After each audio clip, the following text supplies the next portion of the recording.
Nung elementary days ko, may isa akong naging classmate na feeling mayaman talaga siya. As in, pinagkakalat niya na nasa States daw yung mama niya, ganyan-ganyan. Yung mga kwentong, alam niyo na, para pasikat sa mga kapwa bata, ba diba? Tapos one time, may nakita kaming ballpen sa kanya. Yung may mga design sa dulo, like Hello Kitty, ganyan. Tapos may keychain. Pinagkalat niya na 500 pesos daw yun, ganon. Tapos kami naman mga ututo, di naniwala kami, tapos namangha kami. Tapos one time, may mga visitor kasi na pumapasok, di ba, yung mga nagtitinda ng ballpen. Pagpasok ng visitors, agad niya pinakita yung ballpen na binibenta niya. Nagulat kami kasi kapareho ng ballpen nung nagkaklasiko na feeling mayaman nga. Kaso, yung design iba. Kasi 'di ba yung sa kanya Hello Kitty, tapos yung binibenta ng visitors is stitch yung design niya, yung sa dulo.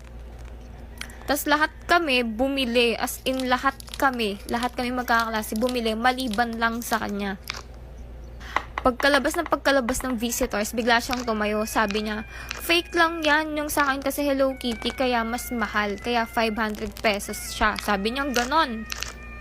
Tas kami namang uto-uto, di umagri kami na, kaya pala iba yung design kasi mas mahal yung sa kanya. Ganon yung mga nasa utak namin, ganon yung pinag-usapan namin talaga.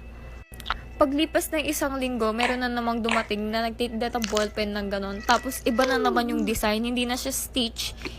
Pero, hindi rin siya Hello Kitty. Basta ibang cartoon siya. Hindi ko na maalala. Pero, same na same pa rin siya. Tapos, yun nasa utak namin, ganon pa rin na baka nga, kaya mahal yung sa kanya kasi kakaiba, ganon. Finiling namin na nag-iisa lang yung design na ganon. Ganon yung nasa utak talaga namin.